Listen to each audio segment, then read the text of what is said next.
Elle est donc la nouvelle immortelle de l'Académie française, élue au premier tour du scrutin, une prestigieuse institution qui compte aujourd'hui 36 membres. Elle devient ainsi la 9e femme à y être acceptée, la 5e à siéger. Barbara Cassin, bonsoir. Bonsoir. Barbara Cassin, on vous connaît comme philosophe, directrice de recherche au CNRS. Vous êtes auteur de nombreux ouvrages, dont L'éloge de la traduction compliquée, l'universel. Vous avez également dirigé le vocabulaire européen des philosophies. Qu'est-ce qu'on ressent quand on est élu à l'Académie française? On est très heureux, assez fier, je dois dire, et heureux d'une vraie reconnaissance qui, pour moi, est toute nouvelle. Est-ce que vous vous dites à un moment, ça va être compliqué quand même de dépoussiérer une institution aussi traditionnaliste que l'Académie française? Moi, j'ai été reçue par des académiciens qui étaient d'une ouverture d'esprit parfaite. Donc, je ne sais pas. Et comme quoi les choses avancent, même si sur 36 académiciens, seules 5 sont académiciennes, oui. 5 femmes. Donc, oui. Évidemment, c'est une question de mérite avant tout, mais ça reste toutefois un symbole, on peut le dire. Oui, enfin, de toute façon, ça a été fait pour des hommes par des hommes. On porte l'épée. Jacqueline de Romilly, qui était helléniste comme moi, s'était fait faire un sac à main. Bon, à la place d'une épée, je trouve ça assez drôle. Ah, pas mal, oui. Et qu'est-ce qu'on attend alors d'une académicienne? Je suppose qu'elle collabore d'abord à ce qui est en train de se faire, en continu, c'est-à-dire au dictionnaire. Enfin, en tout cas, moi, ce que je souhaite et ce que je crois que je pourrais faire, c'est collaborer au dictionnaire de l'Académie, au dictionnaire du français, qui est un dictionnaire en flux. C'est ça que je trouve extraordinaire, c'est-à-dire qu'il ne s'arrête jamais. Il se plie aussi, il réfléchit sur l'usage, sur la manière dont on parle. Et je trouve ça vraiment une belle chose de travailler une langue comme le français, une culture comme le français, dans son flux et donc dans sa nouveauté. On vous demande de normaliser, par exemple, la langue française? On demande de la normer, qui n'est pas la même chose que de la normaliser, c'est-à-dire de dire des normes probablement, mais ces normes sont évolutives. Elles ne sont pas essentielles, essentialisées, elles ne sont pas figées dans le marbre une fois pour toutes, elles évoluent, comme la langue. Et vous qui n'aimez pas unifier le langage, comment vous allez faire? Mais je pense que dans le français, il y a des Français. Et je pense que le français est une langue, entre autres. Je pense que la francophonie, d'une part, n'a de sens que en train de mettre ensemble l'ensemble des Français qui sont parlés.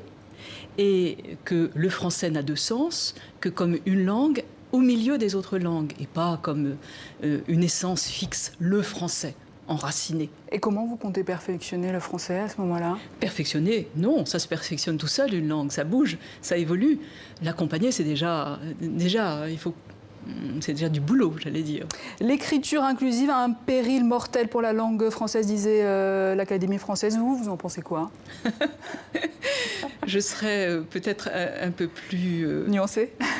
Même pas nuancée, mais disons, je trouve ça d'abord un clin d'œil extraordinaire d'écrire « cher », ami, bon, je trouve que ça dit quelque chose de la langue comme elle est faite, comme elle existe. C'est-à-dire, ça dit que le masculin vaut pour...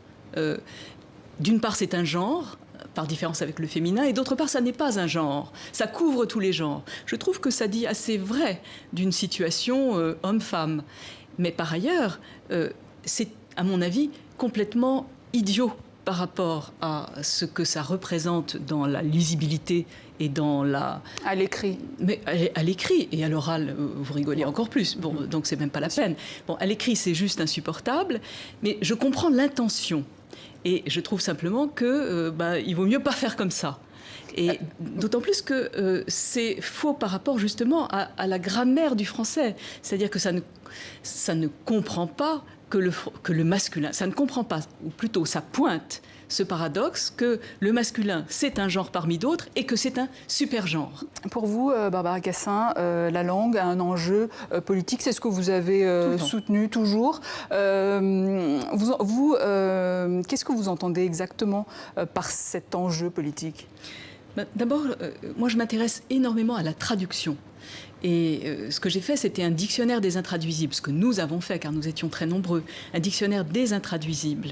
C'est-à-dire réfléchir sur la différence entre, même la manière dont on dit bonjour, quand on dit salam, on ne dit pas bonjour, on dit la paix. soit avec vous. Oui, il y a une différence, déjà, il y a une différence. de notion. Ça n'ouvre pas la même manière, ça n'ouvre pas le monde de la même manière. Donc je trouve ça très très intéressant de réfléchir à ça. Et il y a un mot très politique dont vous voulez peut-être parler, c'est le mot restitution. Ah, le mot restitution, c'est un mot qui a été mis à l'honneur par le président de la République, Emmanuel Macron, avec ce qui se passe avec les objets qui ont été, disons, spoliés dans les diverses nations, et en particulier en Afrique, et qu'on retrouve ici. Je pense que c'est très juste de dire qu'il n'est pas concevable qu'on ne voit les objets africains qu'en Europe. Bon, mais il n'est pas non plus concevable qu'on ne les voit qu'en Afrique, puisque justement, il s'agit d'interaction.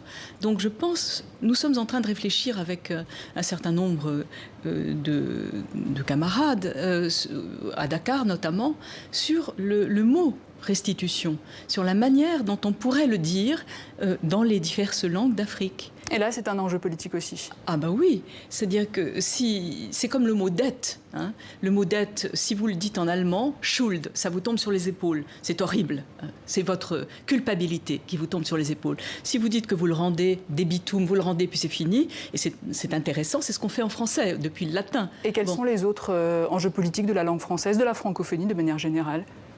Considérable. Je pense que la traduction, c'est un savoir-faire avec les différences.